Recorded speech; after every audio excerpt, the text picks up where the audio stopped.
Você tem inimigos? Você já passou por uma situação de injustiça? Você já se sentiu irado? Isso ajudou em alguma coisa? Só conhecendo o seu verdadeiro inimigo, você saberá usar as armas certas. Fique com esta reflexão e tire lições profundas para o seu viver.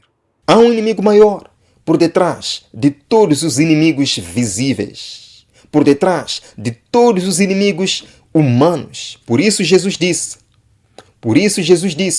ame os teus inimigos. Sabem por quê, irmãos? Porque no final, nenhum ser humano tem inimigo humano. Nós não temos inimigos humanos. Eu pergunto, você tem inimigo? É que o teu inimigo não é o irmão da igreja. O teu inimigo não é o teu marido que o traiu. Não é a sua esposa que o traiu. O teu inimigo é o diabo. Está isto claro?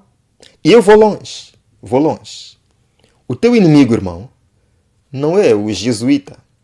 O teu inimigo não é o Papa de Roma. Ah, irmão Onésimo, como assim? Está apostatando? Não, irmãos, eu não estou apostatando. A profecia sim fala da besta, que ela fez muita coisa, perseguiu o povo de Deus, matou o povo de Deus e ainda perseguirá o povo de Deus no tempo do fim. Mas a profecia também nos diz, em Apocalipse 13, verso 2, diz que o dragão deu-lhe poder e autoridade. E o dragão é o diabo Satanás. Nós temos que saber, irmão, quando somos ofendidos ou caluniados, temos que saber que estamos diante de um ataque. E não é um ataque da capa vermelha, mas do touro. E a solução não é correr atrás da capa vermelha, irmãos. Não é segurar o teu irmão pela camisa. Irmãos, a vingança é um prato que se come frio, diz um ditado popular. Alguém já comeu uma feijoada fria? Eu já tive uma experiência dessas, infelizmente. Sim? Experimente um dia. Mas antes de experimentar, certifique-se de que está em casa e certifique-se também de que tem todas as condições necessárias para a emergência. Porque vai sofrer. Sim, irmãos, pode ter certeza. Vingança. Satanás tem um plano maligno para cada um de nós. E ele fará de tudo para derrubar a sua vida. Ele fará de tudo para destruir a sua vida. O pior é que ele usa as maneiras mais subtis, diz o apóstolo Paulo. Temos que estar firmes contra as astutas, subtis ciladas do diabo. Certa vez Jesus estava a falar com Pedro. Eu me lembro que, de repente, algo muito estranho aconteceu. Jesus olha para Pedro, aponta com todo amor o seu dedo para o rosto de Pedro e com muito poder, o mesmo poder que tinha para expulsar demônios, Jesus diz, para trás de mim, Satanás, que me ofendes. Uau! Eu imagino Pedro sem palavras. Imagino os discípulos de Cristo com os olhos atentos para aquele cenário. O que é que está acontecendo? Pedro era Satanás? Irmãos? Jesus estava a caminho de Jerusalém, naquela última semana de sua vida terrenal, para dar a vida pelo mundo. E ele falou aos seus discípulos, vamos a Jerusalém, lá o Filho do Homem será entregue à morte. Pedro olhou para Jesus e disse, Mestre, tenha piedade de ti mesmo. Se achas que serás morto lá, não vai, fique aqui. Não precisa ir a Jerusalém, você não vai morrer. Aí Jesus olha para Pedro e diz, arreda-te de mim, Satanás. Irmãos, Jesus não viu Pedro naquela declaração. Jesus viu Satanás. E ele, Satanás, pode usar o teu melhor amigo. Pode usar o teu pai, a tua mãe, o teu cônjuge, o seu filho. Pode usar o pastor, pode usar um irmão da igreja para arruiná-lo. Daí que há necessidade de saber quem realmente é o nosso inimigo. Diz Paulo que o nosso inimigo não é carne e sangue. O nosso inimigo é o diabo Satanás.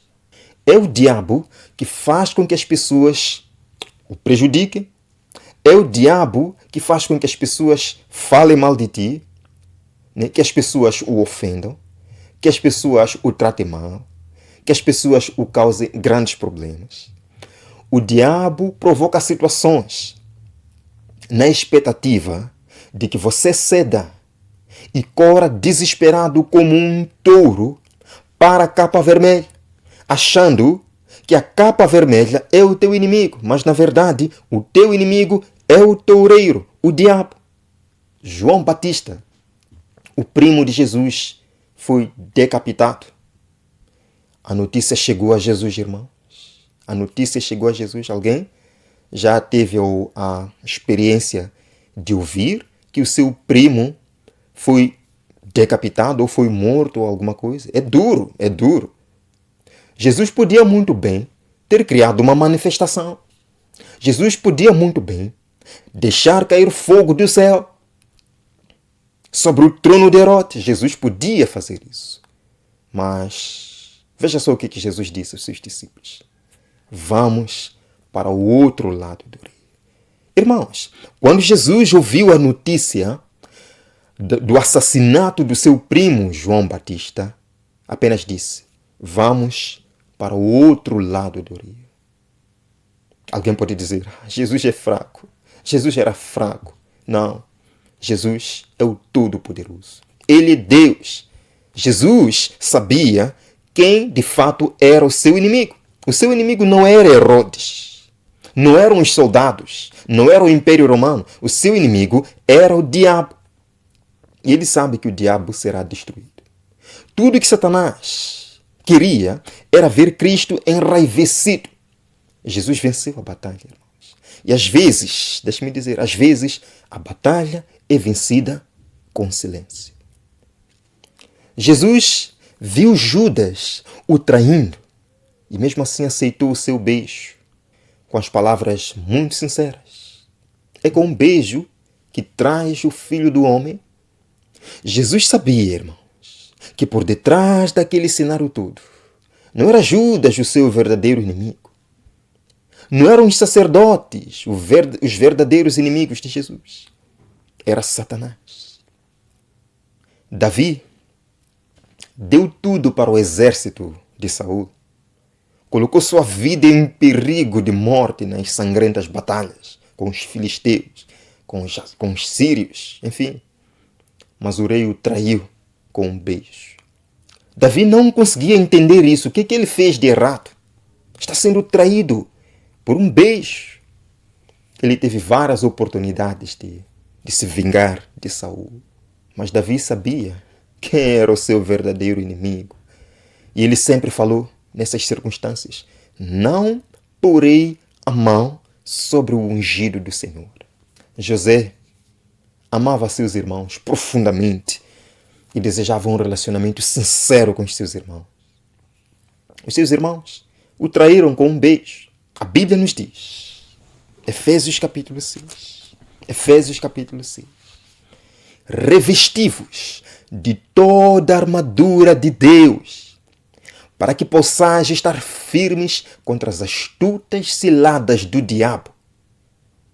Porque não temos que lutar contra a carne e o sangue, mas sim contra os principados, contra as potestades, contra os príncipes das trevas deste século, contra as hostes espirituais da maldade nos lugares celestiais. Essa é a nossa batalha. Em suma, o teu inimigo é o diabo, que se usa de capas vermelhas para destruir sua vida. E a única arma para vencer é o amor, o silêncio, a inação. Aprenda a perdoar, não simplesmente para parecer um bom cristão, mas porque esta é a única arma segura. Eu verei no próximo vídeo aqui no nosso canal.